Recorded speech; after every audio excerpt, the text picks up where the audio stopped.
Hey, thanks for listening to my podcast.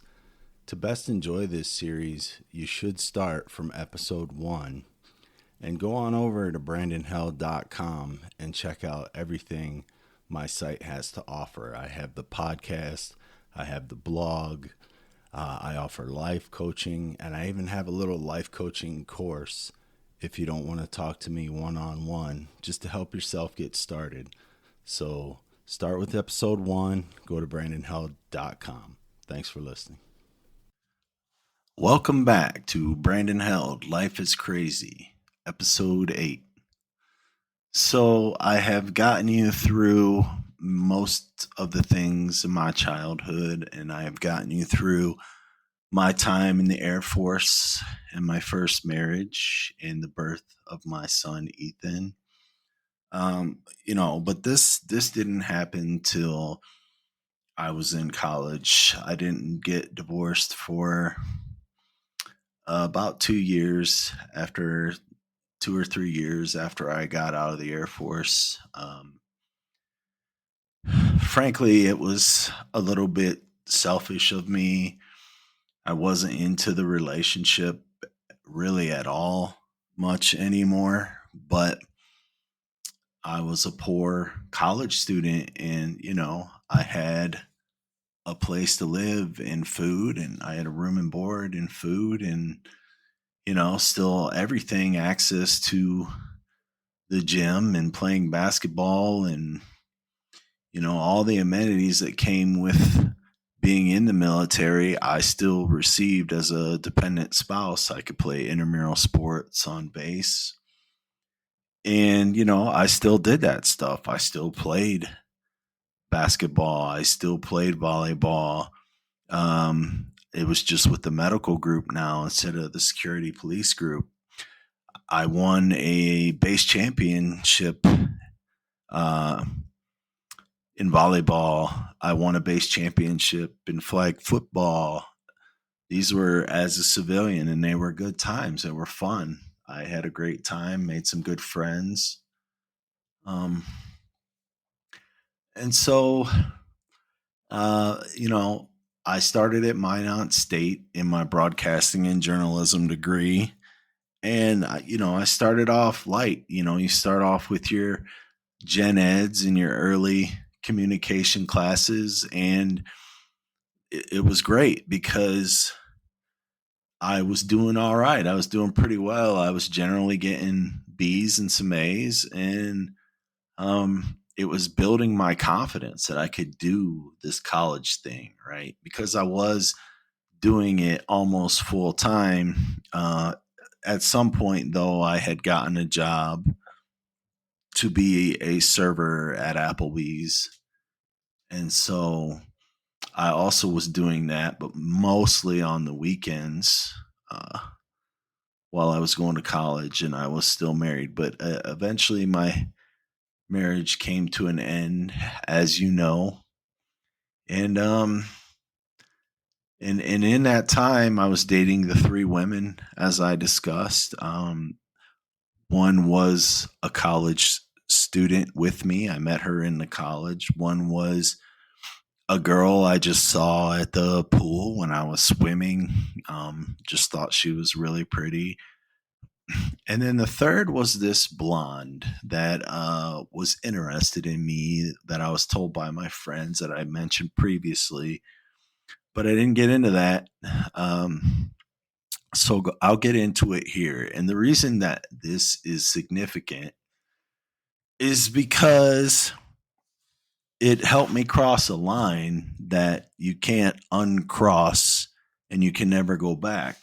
And it in some ways changes you, right? So I lost what I considered one of my best friends in a divorce because he had interests in my wife that I wasn't aware of, and I had never guessed that prior to that.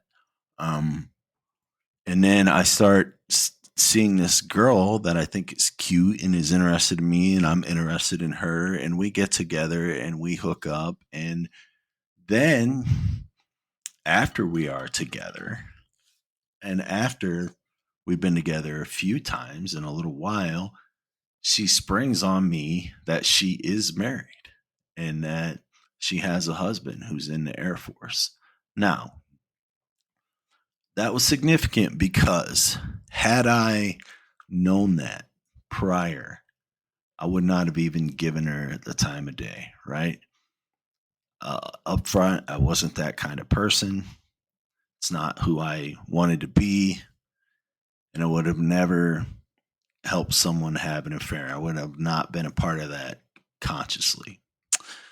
However, at this point, I had been with her and I already knew that I enjoyed her company and being with her. And then after she told me that, I, was kind of like, well, shit, that line has been crossed. So what can I do? I can't go backwards. So what's done is done. And I gave myself the out of, well, I crossed a moral threshold that I thought I would not ever cross, but here I am. And so, I mean, obviously I knew it was what it was, which is kind of what it was anyway, because I wasn't serious. I was with two other girls at the same time as her. And, you kind of wonder why everyone's so cool about something like that, right? Quote unquote cool. Because, the girl I was in college with, as far as I know, she wasn't seeing anyone else. She was only seeing me. But the girl that I met from the pool, she was also seeing someone else, but she wasn't being open and honest about that. And, eventually that came to a head because one day I confronted her, and she said, well, you can't say anything to me. You're seeing other girls, and I said, well, at least I was honest with you. You were hiding that from me. And then, of course, the married girl, obviously, eventually that had to end too, because, at the end of the day, I tried to keep going with it, but I could only go with it for so long. And then I ended up, ending that. So after I was seeing all three, I just ended up dating the one girl that I was going to college with. And so she was the one I was seeing kind of exclusively because I had become a competition between the three of them. I had seen how they were each trying to get more of my time and pull me away from the other two. I wasn't naive to that. I saw that happening. But at the end of the day, there was only one that really deserved it. And it was the one that, as far as I knew, wasn't seeing anyone else. So that's the one I decided to just date exclusively. But then, the birth of Ethan happened, and within a month, I believe about a month after he was born, his mom got stationed at Wright-Patterson Air Force Base in Dayton, Ohio. And I realized that when she left, like, I can't be here. I only had a year of college left, but young, impatient, can't see the future, don't have any guidance. I thought, well, I can't, wait a year to see my son. Like, he won't even know who I am in a year.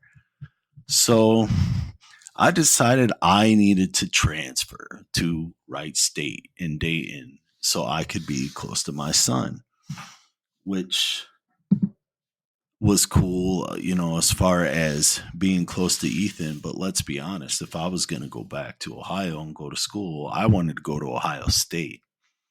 But I couldn't do that because that wasn't where Ethan lived, and I would have never seen him. So what ended up happening is I called Ethan's mom. I knew she held a candle for me. I knew she was interested in me. A lot of stuff happened that I won't get into the details while I was dating these other women, where she was still trying to be involved in my life, still trying to be a part of my life.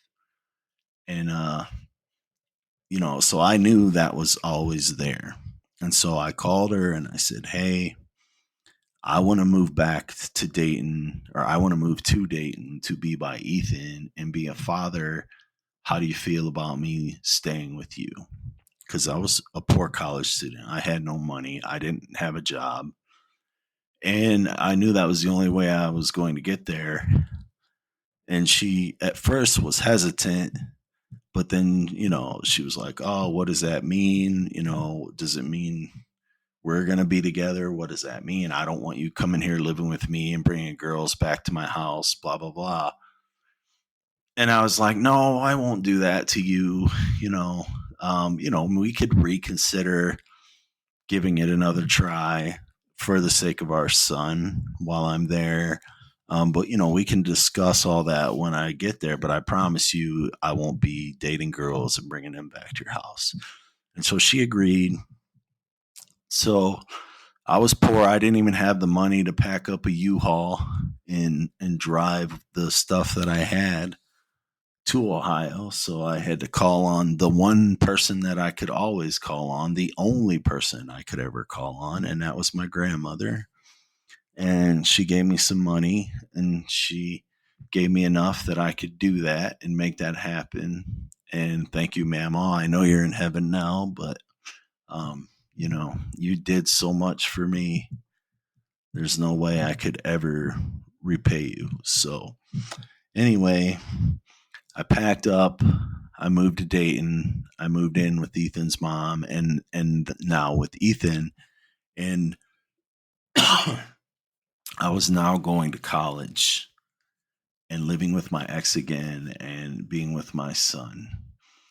And so while I was there, everything was cool. Everything was amicable. Like I said, she had never been bad to me. So I, outside of the way some things went down while she was pregnant and giving birth, I really had no reason to be upset or disgruntled with her. So we decided, like, all right, let's give this a try again. We'll take it slow. We won't do anything crazy. We're not just going to jump back in and be remarried or anything like that. We'll just see how it goes. A lot of things have happened, but our son deserves this opportunity for us to try. And so I was going to college at Wright State. And by the way, this transfer cost me a year of credits, right? So had I stayed at Minot and went to Minot State, I would have been in my senior year and I would have graduated with a broadcasting journalism degree from Minot State.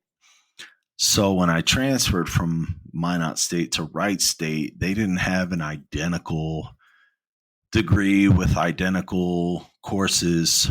So they dropped some of my courses and said, "Oh, these don't count." And that essentially put me where now I needed to go to college for 2 more years to graduate. So I had to tack another year on to my college education for my undergraduate. And then also I wouldn't end up graduating with specifically a broadcasting journalism degree. It would be more with a mass communications degree, which is what I ended up with. And, for the love of my son, I thought that was worth it. Whatever. It's not the exact degree I wanted. I have to go to school a year longer, which isn't free. So, more struggling, more student loans, but whatever. He's worth it. I'll do it. So I'm on that path, and I'm not there just a few months, 3-4 months. I really don't remember the time, but it was fast. And my mother and my sister and maybe my grandmother came down to visit and meet Ethan for the first time because, Dayton was only about 3 hours away from where they lived. And, my sister went out with Ethan's mom that night, Dana. And while they were out, my sister was single. She was checking out dudes, whatever. And I don't know if Dana was caught up in the moment or what, but she was like, "Oh, that dude right there, he's really cute," And my sister went over to that guy and goes, see that girl right there? She thinks you're really cute. So then that guy comes over and he starts talking to her, and she's like receptive to it, and she lets him buy her a drink, and all the ensuing stuff that happened after that. They're dancing, being hanging out together, whatever. And then like they get home late at night, whatever, and then the next day my sister tells me this story. She tells me all of it, and like all at once I'm like pissed at my sister and pissed at Dana at the same time, because I'm like, I'm pissed at my sister because she was a part of that. Like, she helped set that up. Like, what was your motivation? What are you thinking? Like, we're trying to do something here for the sake of this little boy, and you're just throwing gas on a fire. And then I got mad at Dana because she, took it. She accepted that gas and she went with it and she ran with it. And I felt betrayed by two people in one moment. And then that was that. That was the end of that. I asked her about it, and she was like, look, you already hurt me once really bad. I don't know if I can take that kind of pain again, blah, blah, blah. So it was like her defense mechanism or whatever. But I just was like, yeah, this just isn't going to work. So I had to go find me a place to live. And that's what I did. Luckily, I found a guy who needed a roommate. And, I jumped in that situation because it's college, right? People come and go. And so I just jumped in with this guy that I didn't know at all. And his story was kind of intriguing. He had previously attended Ohio State, full ride paid for by his father, but he was too busy partying and having a good time, and he failed out of Ohio State, and so he had to get a full-time job, and he got a full-time job working nights at FedEx, like loading airplanes and stuff. And he decided he wanted to go back to school, and his dad was like, sorry, buddy. You had your chance. You blew it. If you want to go back to school, you got to figure it out.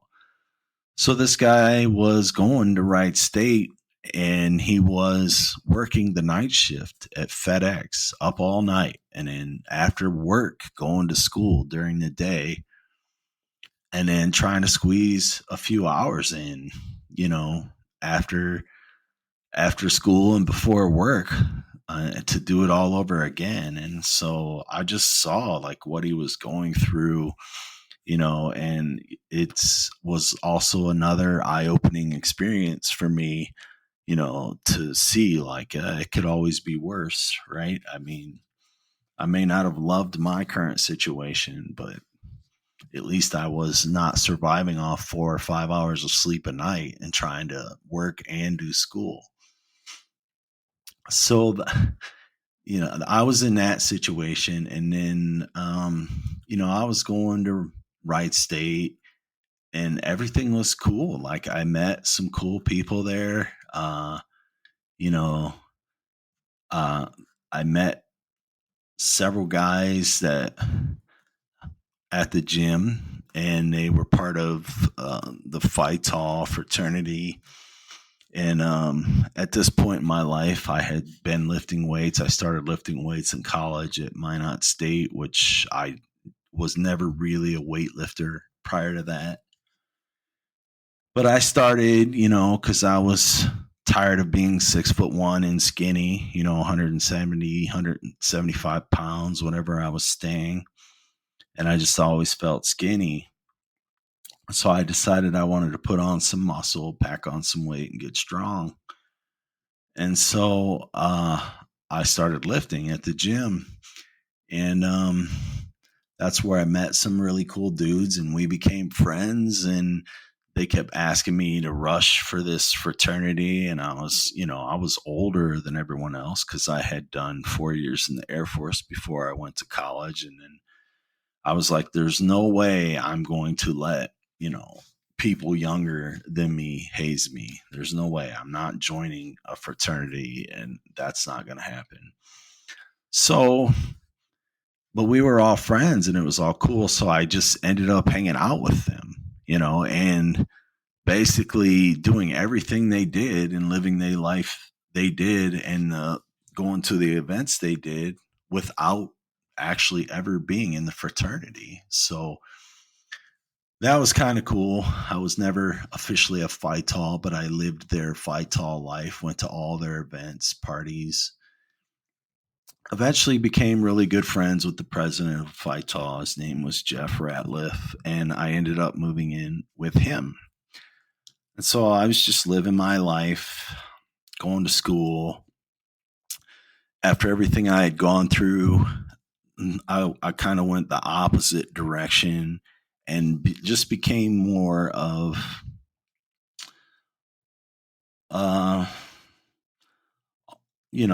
almost where I didn't want to date anyone, right? But, at the end of the day, I'm a 20, I don't know, 25-year-old, 26-year-old, I don't remember what I was, 25-year-old young man with all the raging hormones that come with that. And I'm not blind, right? So, just trying to play sports and go to school and hang out with my buddies. But of course, you're going to come across women in college and women that you see that you find attractive and you are into. And, I dated a one girl who genuinely was so pretty that when, we went out to together, like at, say, let's just say a college party or something, dudes would come up to me and just shake my hand and be like, "Oh my God, how did you get that girl? She's so hot. You're so lucky." They would say stuff like that, right? But we were new in dating. I didn't really know her that well. I mean, I don't know. I guess I was just one of the few brave enough to let her know that I was interested, and she was interested back. So we started dating. But it was so innocent, like, we never kissed. We like, I may have had my arm around her and we held hands, and that was as intimate as that relationship got, except for the last night we were together. I was at home in my apartment and she was back in the dorms where she lived. And one of her friends calls me and says, Missy's here and she really wants you to get over here right now. And it was late, super late at night, like midnight, 1 a.m., somewhere crazy like that. And her friend was like, she just needs you. She needs you to be here. And so I went, right? And I get there because I'm worried, like, what's going on? What's happening? This girl and I haven't even so much as kissed. And, she's like, her friends are telling me I need to get there. So I get there and I find out she took ecstasy, right?